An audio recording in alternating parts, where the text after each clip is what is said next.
Welcome to the Purpose Focused Advisor. This show is for financial advisors who want to grow their business with clarity, lead with purpose, and build a life that reflects what matters most.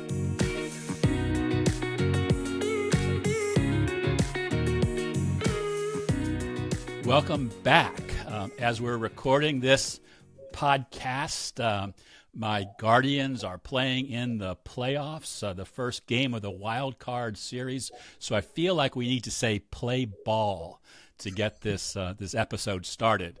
And I hope, David, that you'll indulge me for that introduction, because with me today is David Steele. David is the co-founder and CEO of One Wealth Advisors, where he and his team help people simplify their lives and achieve financial goals through financial life planning. He's also the executive chairman of Flower and Water Hospitality Group and founder of Great Gold Hospitality Group. So David's involved in a lot of stuff. David, welcome to the podcast. No, thank you for having me. Happy to be here. So, David, when we were talking in advance of having you on the show, I was really excited because you are all about purpose. You have a commitment to purpose in everything that you do in life, in your charitable work, in your businesses. And you said that your highest calling is to serve others. Where does that come from? Where does that purpose to serve others come from? Probably from my mother. Not because she explicitly said everything you do should be in the service of others, but because I watched her live her life. She's still alive, so I shouldn't talk about her in past tense. She's still living her life that way.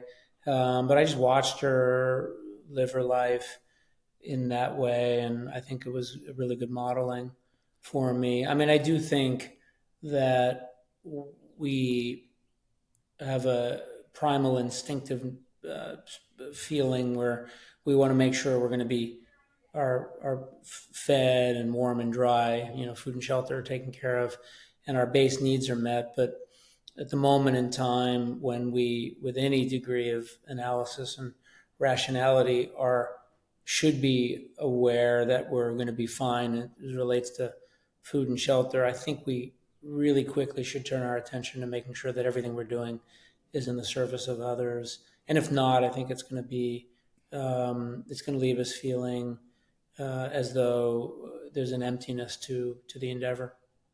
So, David, you have a big firm. I think at last count, you were over $1 billion in assets under management. You serve over 400 clients. So, that's a big business in this industry. I know it's getting bigger, and it's easy when you look at those numbers and think about those clients that you serve to not think about it as service, to think about it just as numbers. How can I climb the ranks, whether in the industry? What helps you stay grounded and stay tied to that idea of serving others, and knowing in doing that you're going to be able to grow this great business that serves your clients? Well, first of all, we have no financial goals in our company whatsoever. Like, there are no goals that we target in terms of growth and revenues and assets under management and profitability. Every one of our goals is oriented around accentuating the client experience and solving problems for our clients. For example, I don't know if you experienced this, but the biggest pain point our clients have right now is finding a good CPA or a good person to do their taxes. And my hypothesis is that industry is devoid of new talent, and at the same time becoming more complex. And accountants, I'm not sure, have been building their businesses to take on the type of client demand that they now have. And so they're being stretched so thin that their service level is dropping. Anyhow, we get constant complaints from our clients about their accountants, and we harmonize the work we do with tax professionals for our clients to create sort of a virtual team. Well, guess what? We're launching a tax practice, and it's going to take us years for it to be great. But we're launching one, and we're doing that because we're trying to make our clients' lives better. So every day we wake up, we think about the client experience and what can we do to accentuate that. Also, we have a 13-person team. We manage just under $1.3 billion, and our turnover in our company with our team members is darn near 0% since we launched the firm. Basically, people don't leave the company. And that, we think, is trying to make sure our team members are happy. I feel like I'm in the service of them because ultimately our clients are going to feel that, which is going to make them happy. So it is this very virtuous, circular type of thing. Now, I do not have personal financial goals that are grandiose at all. That is to say, I and my brothers, my founding partner, and my team members, we all spend less than we make. And in order to have this type of what I'll call faith-based orientation, and I don't mean that from a religious perspective, I just have faith if you do the right thing, the business will come. And as long as I maintain a personal financial footing that is less than I bring in, I'm never going to feel pressure to have financial goals. So that's a very long answer to your question. I hope I wasn't long-winded.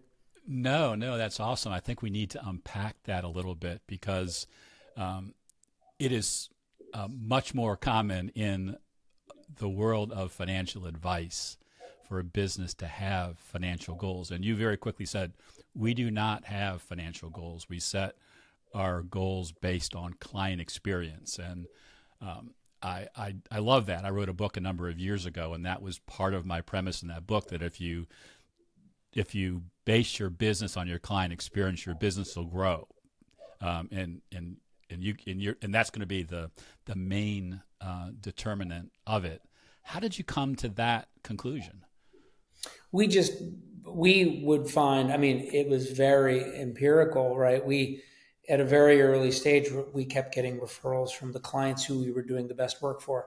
I don't mean making the most money for, I mean doing the best work for. And we would get referrals from them, and I was like, wait a second. Why do we have business development efforts? The best salespeople we're ever going to have are our clients, and they're going to tell their friends. So why are we spending time and money on marketing and business development? Why have financial goals? Why not just service the hell out of our clients and make them feel completely enveloped in a way that is unrivaled? And all of a sudden now we have 400 salespeople selling for us. And we have grown since we launched the company at 17.3% per year. I didn't have that as a goal, but I do know the data. We've grown at 17.3% a year, and we haven't picked up the phone in 15 years. And I think what you just said is really important, because just because you don't set financial goals doesn't mean you stop measuring your results, because you have to have some way to look back at what you're doing and saying, is the client experience that we're delivering creating such an audience of people that really want to be around us and share us, and that's going to be proven out by the growth. Your growth is a measure of what you're doing for your clients, as opposed to the way you're growing being represented by how many, ultra high net worth clients you bring into your practice. That's exactly right. But I think it also depends upon the value proposition. Is there an authentic, true value proposition for the client?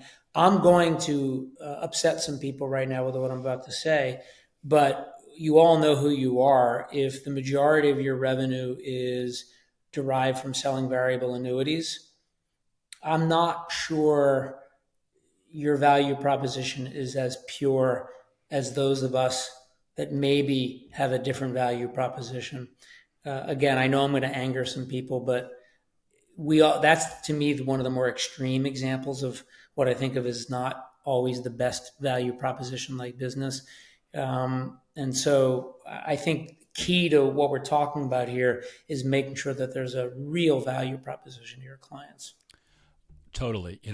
I see a place for variable annuities, but not for every situation. But too often advisors, even advisors who manage things on a fee basis, are trying to solve all of their challenges for their clients with the hammer, because the hammer is the only tool that they have. And sometimes you have to step back and really say, okay, do I have in my tool bag all of the tools that I need to be able to deliver that client experience, so my clients can achieve those goals that they have in the best way possible. Yeah, I would not want to dismiss the use of any tool in the toolbox. I do want to turn people's attention onto if they can look in the mirror and authentically say that I exist for the purpose of solving client problems and making their lives better. And if the tools you're using, you can look yourself in the mirror and you can say, yes, that's what I'm doing. I'm truly doing that. Then amen.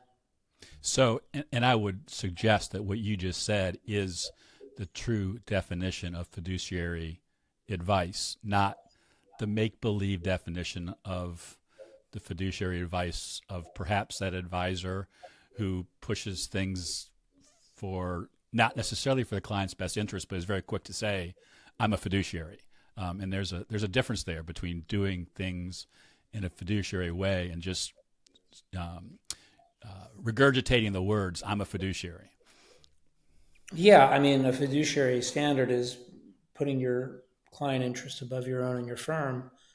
And if how much money you're going to make is part of your criteria for the advice you're giving, that is counter to the fiduciary standard. Yeah, no doubt. So I want to go to something else that you said. You talked about the low turnover on your team. And one of my favorite questions to ask advisors who have built strong teams, what's more important, your teammates or your clients? What comes first? I reject the required ranking.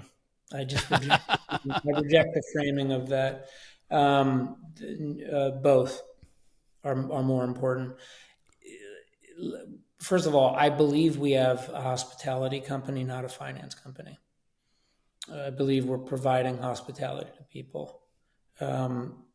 When we hire people, we're not looking for their financial wizardry. We're looking for their innate desire to serve, to please, to do for others.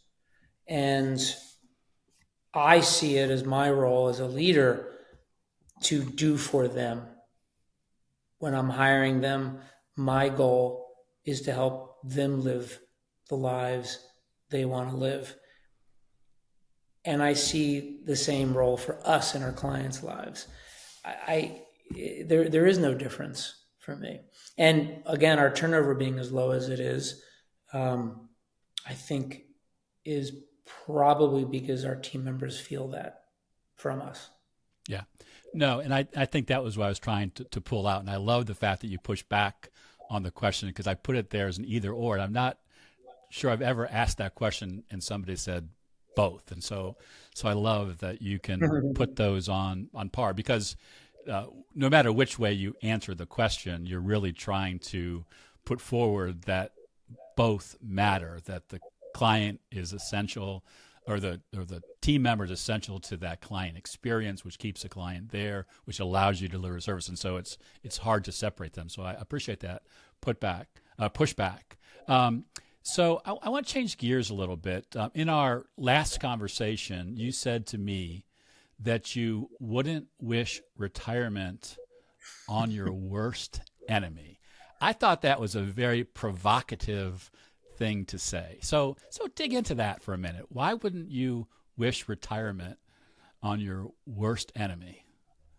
Well, first of all, empirically, we have 400 clients, a large number of which have retired. And I would say, unfortunately, the overwhelming majority of them are not happier post-retirement. And unfortunately, more than I wish, are less happy post-retirement. And I believe that our society has, maybe rightfully, instilled upon us goals that we haven't unpacked to decide if those goals are actually for us. Some obvious goals are, go to college, get a job that's directional and you can progress in, turn it into a career, meet a partner, maybe get married, maybe have kids, save for retirement, or save for a house, buy a house, save for retirement, retire. Okay. How many people say, are each of those authentic to what I, in my heart, want? I think each of those are fine goals if unpacked. But the retirement one is the only one. Listen, over 50% of marriages end in divorce. So yes, I am absolutely thinking people should think a bit harder before they get married as to whether or not they're ready to actually get married if they want that. So sure, that's worth maybe deconstructing a little bit and being provocative around that. But retirement is, if I have this empirical evidence that people are not happier, almost nobody's happier post-retirement that we've worked with. Maybe people are as happy. A couple are maybe happier, but most are as happy and many are less happy. Okay, what's going on here? And my hypothesis is that it's sense of purpose. A lot of us are defined by our productivity, our creativity. What motivates us post-base needs being met is feeling loved and valued by people, by society. And if we retire, a good portion of our self-worth maybe has been disposed of in that binary act of retirement. What I would like people to contemplate is, what is it about your job, your career, that you don't like?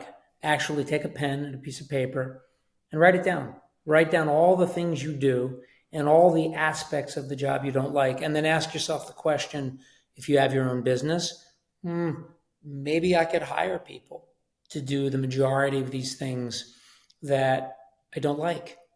And while doing so, elevating yourself to do the things that you actually still love, still applying the mastery you've developed over probably decades of experience. And this is important, you are empowering these people who you're delegating to with skills, and maybe they'll have eventual mastery in a form of sort of mentorship and apprenticeship. So that framing, that model to me is a superior model versus just saying, I'm going to retire and I'm no longer applying the mastery I've developed over 30 years. Now, one would say, well, I work for somebody else, so I can't just make these hiring-like decisions. Well, there's a decent portion of people that if you went to your boss and said, hey, rather than retiring, I'd love to go down to part-time and maybe take a pay cut, and being able to delegate out some of these things that I don't want to do. Sure, if you work for a big company, they're more rigid about roles, titles, responsibilities. So maybe this is impossible for some people in their careers. I accept that. But for many of us, if we'd rethink the idea of retirement, we could be more creative about it. It could maybe change this thing and this idea of retirement to a third choice, which is a different version of retirement, which is continuing mastery and getting rid of the shit you don't want to do. Yeah. I like that. And I think that you can kind of, to me, you can pull that apart in two ways. One is, too often we think of retirement as like a 20 or 30 year vacation. And so many people have a hard time planning for a 2-week vacation that planning for a 30-year vacation is certainly, maybe not impossible, but is going to lead to a lot of maybe dissatisfaction, not being as happy as you were. And if you have a career that you've been successful at, and you've led people, you've innovated, you've done so many great things, how do you turn that off after 20 or 30 years? Yes, and why would you want to? Because you should be thinking, what was there inside of what I was doing that I really liked? And you pointed out a couple of great examples of the way that you can keep that purpose going, or add that to the purpose of that 20 or 30 year vacation to make that vacation more meaningful, because there's purpose attached to it. It's quite easy, by the way, for people. I was just thinking about it, where I said, okay, you work for a bigger company. Maybe you can't work within the bureaucratic constraints of a large company and job titles roles, pay, all that stuff. So you can't go part-time or whatever, fine. But you could also become a consultant. So you could write a business plan for your post-retirement era that involves you doing some rainmaking to get a few consultant clients who may want to have you show them your mastery so they can build their businesses. Yeah, and then there are all sorts of other organizations in the world, nonprofits as an example, that maybe could benefit from what you do, and you also have an interest in advancing their cause, so you can transfer that that intellectual knowledge, that skill that you've developed over a career into another place, and not just do it by accident. Do it intentionally. Do it as part of the plan to move into that I don't want to call it retirement with you, because you don't think that's a good thing. Yeah, but as you were saying that, I think it's important if you can somehow come up with an elevator pitch for the thing that you have mastery in. I think it's important that if you go work for a nonprofit or whatever, join boards, whatever, you have to make sure that you are actually applying what it is that is your superpower, what it is that you have mastery in, rather than sort of starting over again. And sure, starting over again is fine, and you may develop a new sense of purpose, but I don't think you will have scaled your magic quite as much as if you do make sure you apply your mastery to the new thing. Oh, yeah, it's totally the case. I can actually think of a friend of mine who was involved in a non-profit, and when he joined that non-profit, after a career at a very high level at one of the big four accounting firms, said, well, I finally have time to do this. And he went and looked for the most menial jobs. And he got some satisfaction from that. But he wasn't playing to his superpower. And then all of a sudden, somebody said to him, hey, don't you have some financial knowledge? Of course he did. And he got dragged and pulled into that work for that nonprofit. But he did it for years, and he absolutely loved it. And every once in a while, he'd moan saying, I couldn't get away from what I did my whole life. But he knew he was making a difference because he was able to use his superpower, use the thing that he built a career doing in a way that made a big difference to a lot of people, but in a different way. Yeah. Maybe he didn't love his job when he was doing it, though. I think he did. I just think he just had one of those personalities where it was easier to complain a little bit while he was going about doing his thing. I think in the end it became a lot more, but that's why he moved on. Yeah, I mean, it's almost like I have a friend who's the founder of a clothing company called Everlane, and this guy's name is Michael Praisman, and I have a restaurant company. And when he ceased in his everyday role in Everlane, he came and did a pasta making apprenticeship at one of my restaurants. And so all of a sudden I woke up one day and my friend was working for me in my restaurant company. I would walk into this pasta making factory we had where, handmade pasta, where here's Michael Praisman, the founder of Everlane, making pasta. Of course, he ceased to do that eventually and then started another company. He's an entrepreneur, but sometimes you have to go off out into the wild and then come back to have rediscovered yourself a little bit. But it sounds like something that was very important there is he was open to possibilities. He was open to the possibility that making pasta could be really fun for a while, but he also was open to the possibility that being that entrepreneur, that if the right opportunity presented itself, he was going to be willing to go after it. So that actually brings me back to another really important topic that I want to talk about with you. We've talked about mostly your financial advisory practice, but I think you currently own 7 restaurants with 300 employees, and you will have 10 restaurants, I think you said, in the next year or so. So you're not just limiting yourself to building one business. You're dabbling in a lot of different things, and some say very disparate. Although you've used the word hospitality already on this podcast, so I'm sure there's some connection there. So talk about that. Why the restaurant business? Because I think even most financial advisors say that's the last thing that I want to do. That's a hard business. Well, I mean, I'm not confident in the rumor or the cliche that the restaurant business has a higher fail rate than other businesses. I don't think the data supports that actually, but let's just say hypothetically the data does support that. I do acknowledge that the restaurant industry wrongfully attracts capital sometimes to the untrained person. Okay, what do I mean? You live in a city, rich people have money, they want to be hobbyists in restaurants. They're going to put a portion of their net worth maybe into a local business. Restaurants sound really sexy and cool and fun.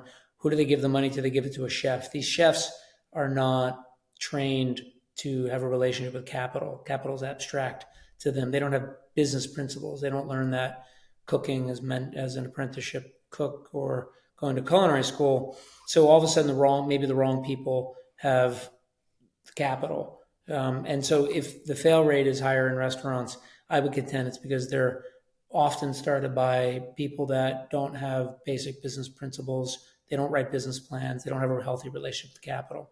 I was motivated probably in retrospect for the wrong reason. I worked in restaurants all through high school and college, and I was probably motivated for the wrong reason to open a restaurant, which is I thought I'd be really cool. Really cool. I was in my early 40s, and this was 16 years ago. Like, man, it'd be so cool if I opened a restaurant. Turns out I hired the right person. I hired a 24-year-old genius chef, this guy, Tom McNaughton, who just hit it out of the park. And next thing, James Beard nominations later, I was like, holy shit, we opened this amazing restaurant. And I went to Tom and said, I think we could turn this into a company. I have a day job, so it's not like I'm going to go pull shifts at the restaurant, but we'll partner and we'll go turn this into a company. So I'm executive chairman of a restaurant company and I'm oversimplifying for the purposes of this podcast. It's a little more complicated legally with the structure, but basically I'm co-founder and executive chairman of a restaurant company. We have 7 restaurants with 3 more opening over the next year and a consumer packaged goods business and over 300 employees. But my motivation for opening the restaurant was not great. It was ego-based probably. My motivation now for working with the restaurant company is it's all about my business partners. It's all about the customers and my business partners. And I believe that my role in my business partners' lives will empower them and increase the probability that they can achieve everything they want to achieve professionally in life. And so I sort of see what I do in the restaurant business in a very similar way to what I do with a financial planning company. So if you watched me throughout the day and my meetings and what I'm talking about, it's not as radically different as one would think, even though these are seemingly 2 very different businesses. Well, do you ever get into the restaurant and make pasta yourself? No, I don't. I'm a very good home cook, and I've made fresh pasta countless times at home. But being a home cook is very different than cooking in a restaurant. My friend Michael, who I talked about earlier, would tell you that when he was sitting there for 6 or 7 hours making handmade pasta, he would make one shape of pasta and he would make 1,000 pieces or whatever in a day, which is very different than spending an hour making some fresh pasta at home and making a sauce and cooking and eating it. It's a very different type of experience. So yeah, no, I had to ask because to me that would, if I had the ego to say I want to start a restaurant, I want to be able to say 2 things. I want to be able to walk into the restaurant and get a table anytime I wanted it, the best table, and they would ask me, "Hey, can you get on the line and do this tonight, just for a little fun?" I think I watched too much of the Food Network. I can assure you, Rob, after about 45 minutes of having achieved that second goal, you would rethink that goal. You're probably right, but but it doesn't keep me from having it in the back of my mind. But I want to take this back to where we started, because when we were talking about you and your purpose, it was all about serving others. And then when you describe what you do for your clients as being financial life planning, what I heard you saying about your work as the co-founder and executive chairman of your restaurant group is that you are serving others and doing that same type of financial planning, and you have a different audience in a way because you're thinking about your partners, but those partners are a lot like the employees that stay with your company, and there's no turnover. So there's consistency there in what you're doing. You're rallying your purpose, what you enjoy doing, no matter what you're doing. I think that extends also into some of the charity work that you do. Yeah, I mean, sure, I write checks to charities, but anybody can do that, and everybody should do that.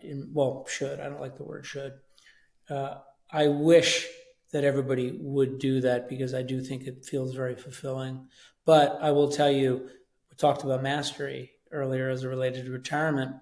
The nonprofits I've been on the boards of, I have a high degree of confidence that applying my mastery as an entrepreneur, as an organizational development person, because let's face it, when you're building a business, you're involved in organizational development, bringing the entrepreneurial spirit and my skills in organizational development to these nonprofits have radically increased the impact that nonprofits have been able to have and made them more sustainable and to touch more people with the work they do. So yes, I do apply this to the philanthropic space. But again, it's not just writing checks. It's actually giving my time and my mastery. Yeah. So it's not just feeling good about it, just like it wasn't. It may have originally been feeling good about opening that restaurant, but it's evolved to really leaning into, and I'm not sure I like the word superpower, but I can't think of a better way to say it, leaning into your superpower, which grew maybe in large part from your initial financial advisory business, but has spread into all of the other things that you do. And that's something that will never leave you, and probably why you would never wish retirement on yourself. No, yeah, I'll never retire. I'll tell you a very quick example. I was on the board of a playwright, a nonprofit that helped playwrights get their work out there, basically an incubator for playwrights. And I pushed the organization, I'm an entrepreneur, I have an entrepreneurial spirit, to actually acquire a theater. So through my prodding, they acquired a theater. They took on risk. Okay, they were booking the theater a certain number of days in the year, and they had some big holes in the calendar. I pushed the executive director to launch an incubator for theater companies. That is to say, creators of plays, not the writer, but the producer, director. Those are theater companies. And we created an incubator to create theater companies that have now launched 6 or 8 different theater companies in the San Francisco Bay Area. And guess what? They rent space in this theater. But it's that would be an example of me applying my mastery into the nonprofit area. Right. Yeah, I love that, and it's about time to land the plane, David. It's been a fascinating conversation because as I sit back and I think about the way that you describe what you do and why you do it and the purpose behind it, it is a perfect example of the opportunity that most financial advisors who have developed a level of success in their businesses and maybe feel a little bit stuck, that advancing in the business is just about adding more AUM and more revenue, but there's much more opportunity out there to take what you do, apply superpowers. Maybe they aren't exactly the same as yours to other situations, and really, really make a difference in the world. And it all comes back to some variation of serving people, because that's at the heart of most businesses or of life in general, to serve others as we would like to be served. I have no response to that. That's perfect. Yeah. Well, that's good, because we're towards the end of the show. Well, let me just ask you two more questions. One, is there anything that we didn't talk about that you'd like to add to the conversation? Well, I would just like to emphasize what I said earlier about, if there's advisors who are still trying to build their business, who are stuck, that are listening to this, just look at your own expenses, cut them down, and then go work your tail off to serve the heck out of your clients. They're going to sell for you, and have faith that they'll refer you more clients. And if you keep your expenses less than you're making, whatever that may be, and you're relentless in serving your customers. And by the way, if your business is small and you have to be out there networking for new business, that's okay too. Really tell your story, but I urge people to keep your own financial situation as modest as you can, and allow it to only grow completely correlated with the growth of your business. Yeah, that's great advice. And then last question, if somebody wants to know more about you and your companies and what you do, what's the best way for them to learn more about you? I have websites for the different companies I've started, but the one that catches them all is davidsteele.xyz, DavidSteele.xyz. Awesome. And we'll be sure to put that into the show notes. David, it has been an absolute pleasure getting to know you. I am anxious to get back to the baseball game. I have to admit that. But I also hope that maybe we'll talk again in a few weeks when the Guardians and the Phillies are playing. Yeah, go Phillies, go Phillies, go Guardians. And the Guardians, a small market team, and baseball needs more successful small market teams. So I'm rooting for you. All right. Awesome. Well, to our audience, as always, thank you for listening. And remember, we are rooting for your success. Take care. Thanks for listening to The Purpose Focused Advisor. If today's episode gave you something to think about, or a step you're ready to take, head over to truestfancoaching.com. There you'll find tools, resources, and ways we can work together to help you lead with purpose and build the business and life you were meant for. If you enjoyed the show, we'd be grateful if you take a moment to rate and review it. It helps more advisors find their way here.